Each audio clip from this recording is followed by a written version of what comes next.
Liquor స్కామ్లో నిందితుల లీలలు ఒక్కొక్కటిగా బయటకు వస్తున్నాయి. ఈ కేసు విచారిస్తున్న సిట్ అధికారులు లభించిన ఆధారాలతో షాక్ అవుతున్నారు. ఇదే క్రమంలో మాఫియా డాన్ అబూ సలీం ప్రియురాలు నటి మోనికా బేడి ఫేక్ పాస్పోర్ట్ జారీ చేసిన వ్యవహారం బయటకు వచ్చింది.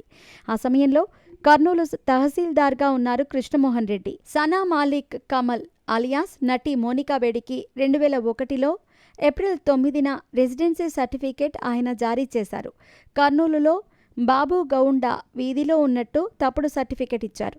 సర్టిఫికెట్ను అడ్డుపెట్టుకుని మోనికా బేడి పాస్పోర్ట్ సంపాదించింది. 1993 నాటి ముంబై బాంబు పేలుళ్ల ఘటన పాత్రధారి మాఫియా డాన్ అబూ సలీంతో కలిసి విదేశాలకు పారిపోయింది మోనికా బేడి. 2002లో పోర్చుగల్ పోలీసులకు పట్టుబడ్డారు. ఆ తర్వాత తీగలాగితే డొంకంతా కదిలింది. కర్నూలు కేంద్రంగా నకిలీ పాస్పోర్టుల తయారీకి కేరాఫ్గా మారిందని తేలింది. ఆ కేసులో కర్నూలు పోలీసులు కేసు నమోదు చేశారు. సిబిఐ రంగంలోకి దిగి అప్పటి తహసీల్దార్ కృష్ణమోహన్ రెడ్డిని విచారించింది. ఆర్ఐ మహమ్మద్ యూనిస్ ఇచ్చిన నివేదిక ఆధారంగా రెసిడెన్సీ సర్టిఫికేట్ జారీ చేశానంటూ ఆ కేసు నుంచి తప్పించుకొని చివరకు సాక్షిగా మారారు.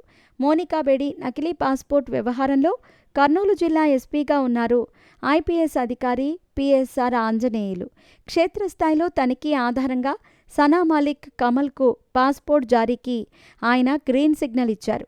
వెంటనే అక్కడి నుంచి ఆంజనేయుల్ని తొలగించారు. ఆయన స్థానంలోకి సంజయ్ వచ్చారు.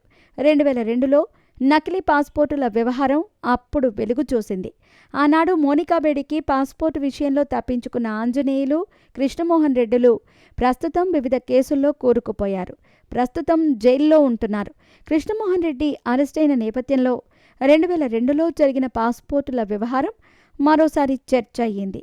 ఇక పిఎస్ఆర్ ఆంజనేయులు ముంబై నటి కాదంబరి జత్వానీ కేసులో అరెస్ట్ అయ్యారు. ప్రస్తుతం జైల్లో గడుపుతున్నారు. అప్పటి ఐపీఎస్ అధికారి సంజయ్ అగ్నిమాపక శాఖ డీజీ హోదాల్లో ఎత్తున నిధుల దుర్వినియోగానికి పాల్పడ్డారంటూ ఆయనపై ఏసీబీ కేసు నమోదు చేసింది.